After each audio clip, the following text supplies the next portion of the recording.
Chers amis, bonsoir. Hein, chers amis, bonsoir. Bonsoir et bienvenue dans cet espace de réflexion où, ensemble, hein, nous allons prier et glorifier rien. Rien est notre lumière. Et vers rien nous marchons. Rien du tout.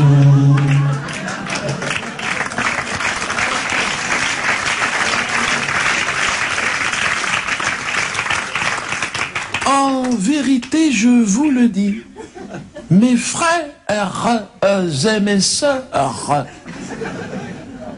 nous, humains, nous voulions tout savoir, tout posséder, tout contrôler, tout maîtriser. Or, tout était devenu notre Dieu, notre éternel. Et pour ce tout, nous étions prêts à nous entretuer, jusqu'à ce que la lumière de rien apparut.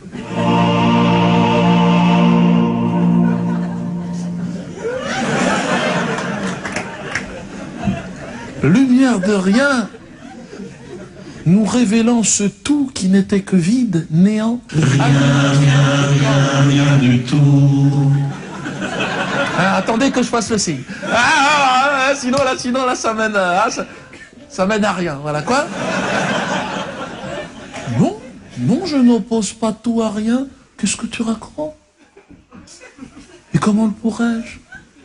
Tout s'oppose à tout, certes, mais rien s'oppose à rien, il n'y a rien, toi, le tout, oui, il y a le positif, le négatif, alors ça s'oppose, mais rien, il n'y a pas de balle, tu vois, hein, donc ensemble on prie pour ce rien qui ne s'oppose pas, d'accord? Rien du tout, rien ne s'oppose à rien.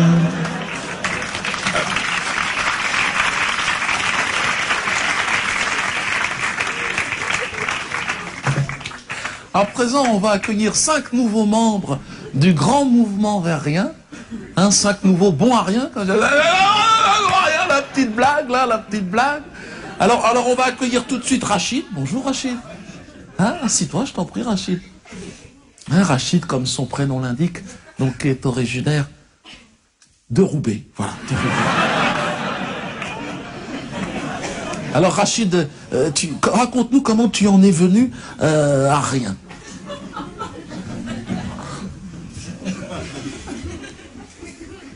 Quoi? Je dis rien, moi, qu'est-ce qu'il faut dire? Quoi? Au départ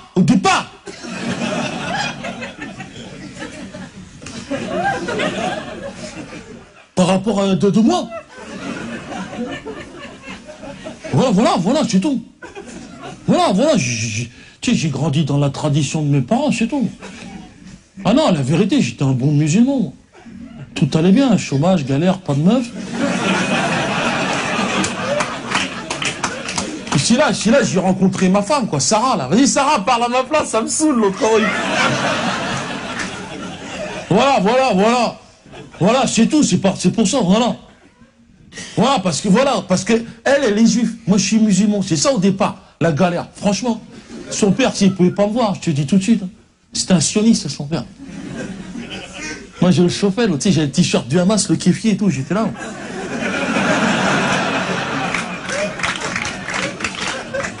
Et je te jure, quand il me voyait, il s'auto-mutilait, avec un bout de verre, il se tailladait la main, comme ça. C'est une technique de yoga, ça. Pour détourner la souffrance que ça provoquait de me voir, en fait.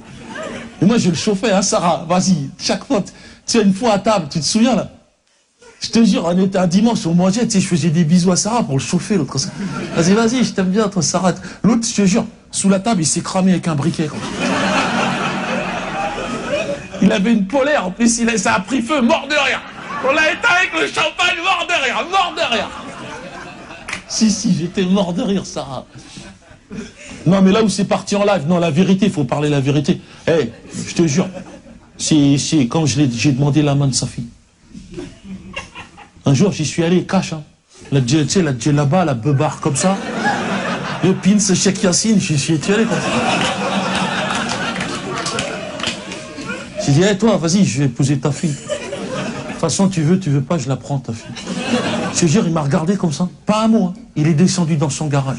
Je l'ai suivi, tu sais. Il a pris sa perceuse, il s'est percé toutes les dents. Je te jure, j'ai halluciné, j'ai dit, t'es fou toi ou quoi? Tu sais, il m'a vu comme ça, il a pris une pince comme ça. Il m'a regardé, il s'est éclaté un testicule devant moi. Là, il s'est calmé, là. Là, j'ai dit, t'es chaud, toi, oh! Mais là où on l'a achevé, il faut dire la vérité. C'est la naissance de notre enfant. Oussama, là, ça...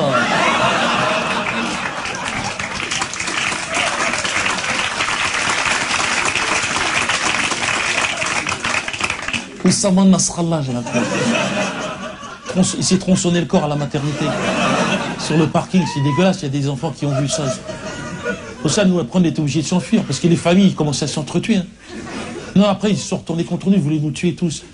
Et les cousins du Mossad, l'autre, j'ai même échappé à un attentat à voiture explosive à Bruxelles. Ils sont venus me chercher jusque là-bas. Ouais, voiture explosive, une Fiat Punto.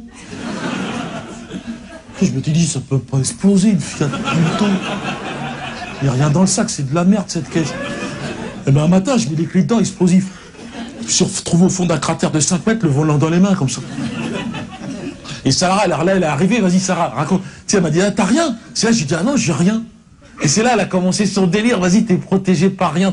Vas-y, raconte, Sarah, raconte.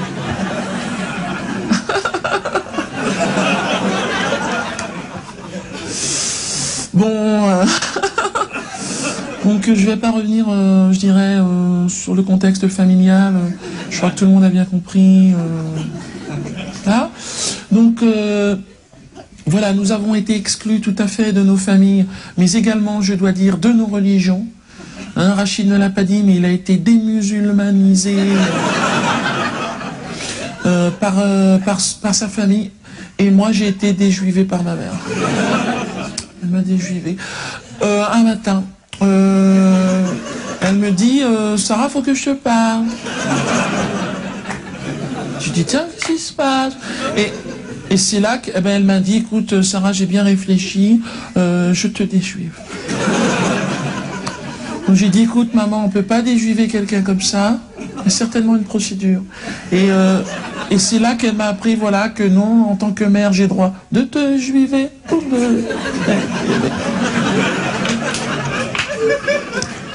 Ben voilà, là j'ai fait une très très grosse dépression nerveuse et une psychothérapie de 2 ans, donc qui m'a conduit à rien, voilà, tout à fait. Puisque c'est là que j'ai rencontré donc Nicole du mouvement de rien vers rien, voilà, ben, qui m'a expliqué, qui m'a beaucoup aidé, tout à fait. On était perdus, elle m'a dit, vous n'êtes pas seul à croire en rien, tu peux compter sur rien, rien est là, et voilà, donc bon, au début, Rachid était réticent. Hein. Si, Rachid, oh là, il dit, oh, qu'est-ce que c'est que ces gens, on risque peu. Je lui dis, non, tu risques rien, Rachid. Mais voilà, il avait peur, mais non, voilà, parce qu'on était très religieux, tout à fait. Ah oui, on faisait tout. Les prières, beaucoup de prières. Je priais toujours, tous les jours. Qui ça? Dieu, bien sûr.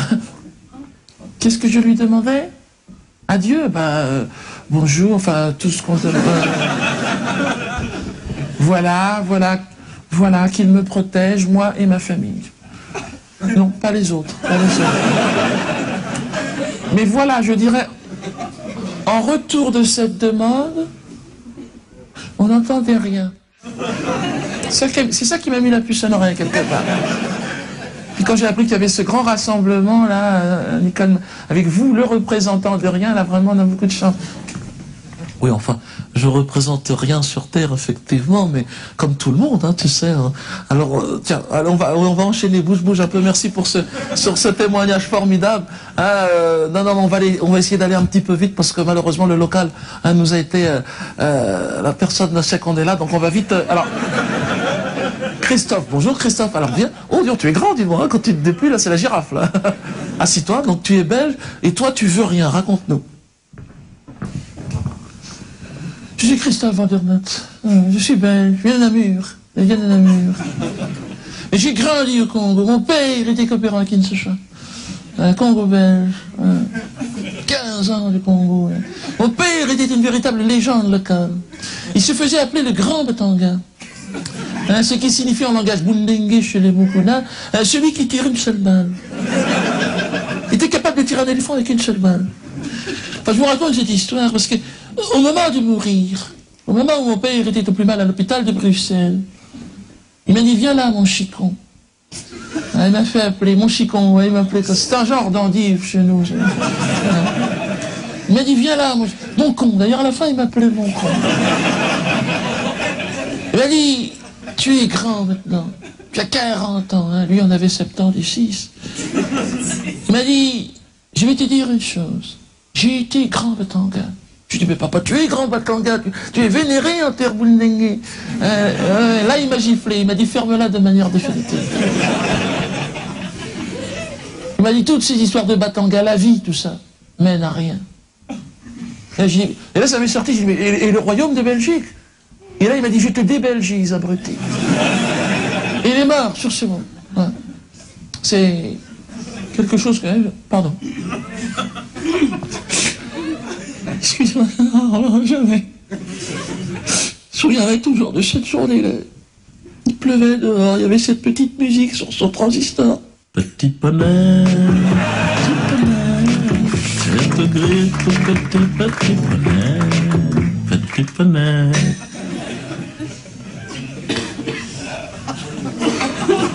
Ensuite, je me suis retourné vers l'église, hein, je cherchais un sens à l'existence. Hein. Alors, bon, étant baptisé, donc l'église catholique, apostolique et romaine, et je veux dire que j'ai eu le déclic il y a 2 semaines. C'était à la cathédrale de Bruxelles, hein, lors d'une homélie de l'archevêque de 9h. 9h d'homélie. Et c'est au bout de 9h, j'ai dit, mais je comprends rien à ce qu'il raconte. Ce décor, ces costumes, j'ai ressenti une forme d'imposture. Hein. Quand j'ai appris qu'il y avait ce grand mouvement vers rien, vraiment, je suis content d'être paru. Faut-il s'acquitter du noble? Non, garde ton argent, on n'achète pas rien. Hein? Merci en tout cas, Christophe, pour ce témoignage bouleversant. Alors, non, on va enchaîner, malheureusement, on peut pas. Oui, je sais, tout le monde voudrait parler, mais... Bon, d'accord, tu es le dernier, d'accord? Hein? Manyang Li. Bonjour, Manyang Li. Assis-toi. Alors toi, tu es d'origine asiatique, toi. On le voit à la forme de ton visage tout rond. Alors toi, tu comprends rien, voilà.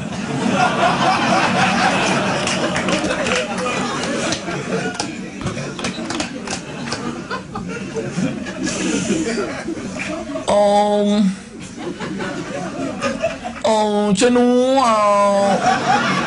body sukumboya. Bác côté quand j'ai venu en France, je ne comprends rien. Administration, je ne comprends rien. Télévision, rien. Sarkozy, rien.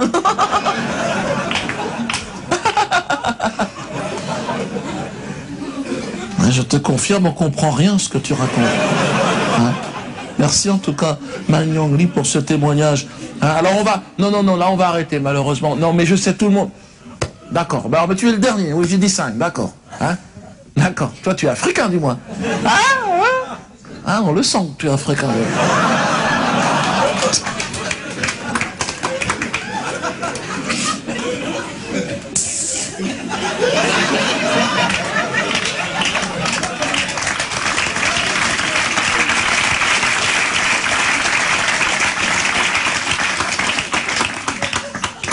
Il m'appelle au Képi Malin. Il vient du Cameroun, non? Ah, mais comment? J'étais le matin au Cameroun, mais comment? Je suis arrivé vraiment... Ah! Les problèmes ont commencé à l'aéroport, là. Roissy. Roissy, non. Les douaniers, voilà, les douaniers. N'est-ce pas? J'avais le visa, mais comment? J'ai pris ça à Yaoundé depuis, j'avais ça. Je suis arrivé là, le gars a commencé à me faire le problème. Il a commencé à me raconter que vraiment, les Africains, vous venez trop nombreux, les problèmes, les Fofana, les machins. J'ai dit, mais quel Fofana? N'est-ce pas? J'ai le visa, non?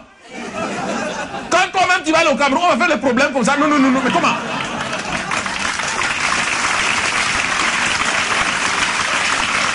vois les gens là. Mais il m'a bloqué, carrément. Ah! Quitte là, mais comment? J'ai commencé la chicotte, mais comment? Non, vraiment. J'ai quitté là. J'ai avancé. J'ai pris le train qui va à Paris là. Erreur. Ah, erreur, hein? Non, erreur. Le train file, hein? Ah, la fusée là. J'ai pris ça. J'ai quitté Gare du Nord. Non, mais là, c'est là que j'ai compris. Hein. On m'avait raconté de Yaoundé là, mais je ne connais. Ah, j'ai vu ça, non. La ternitière. Les gens marchaient partout comme ça. Dans toutes les directions. Mais même ils ne connaissaient pas où ils allaient. Ah! Moi-même, je voulais parler. Monsieur, il est déjà comment? Non. Même les noirs, hein, termites noirs, ils marchaient comme les termites. Non, j'ai pensé même que j'allais mourir là. Non, je dis non, comment? Je n'avais même pas pris le plan là de Yaoundé, j'étais parti comme ça. À un moment donné, j'ai vu un gars, il était arrêté. Noir, vraiment. La face d'Aoussa là. Les vendeurs de chèvres du Tchad. Je l'ai reconnu, j'ai dit Aoussa. Mais comment? Viens là, viens ici. Il m'a regardé, hein. Il a dit, monsieur, je suis de la police. Ah, j'ai dit Aoussa, tu es marrant.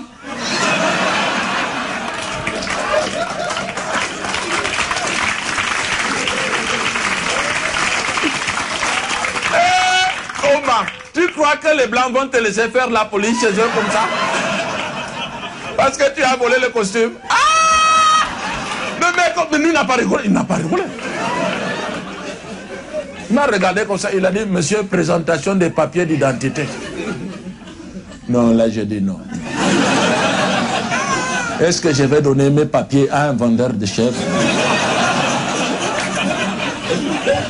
Mais il m'a bloqué. Vous aimez bloquer les gens ici, hein? Quitte là, mais comment? J'ai commencé les dangereux, comment? Ah!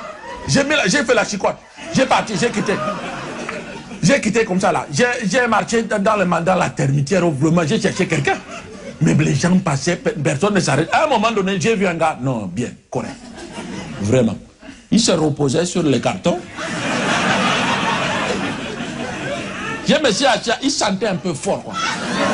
Je me suis assis à côté, j'ai dit, non, mais dis donc. Mais les gens sont fous ici, hein. Il m'a regardé, il a rigolé. Il m'a dit, tu viens d'arriver, hein. Il m'a tendu sa bouteille comme ça. Il m'a dit, bois ça. Après, ça va venir tranquille, quoi. Ça va ralentir un peu parce que j'ai senti, hein. Oh, dangereux, comment? C'était boisson rhum. Parce que ça, c'était un Antillais, les gars. Ils boivaient, c'était rhum. C'est un Antillais, les Antillais. Ce sont les Africains que les Blancs kidnappés il y a longtemps. Hein. Ils restent avec eux comme ça. Mais il était gentil, non, il m'a aidé. Il m'a dit, mais vraiment, toi, tu viens t'embêter là, tu es déjà vieux là, il faut retourner dans ton pays parce que c'est dur, quoi.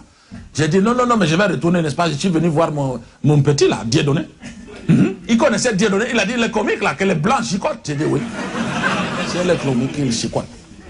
Il connaissait, mais il m'a dit non, tu vas avoir le problème. J'ai dit non, mais je vais voir. Parce que j'ai expliqué que vraiment, le matin même, j'étais en brousse, j'étais au village.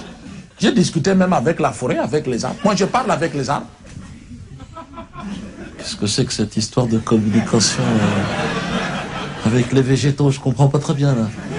Ouais, mais c'est pas le sujet. Je crois qu'ici on est là pour parler de rien, voilà, de rien du tout. Hein.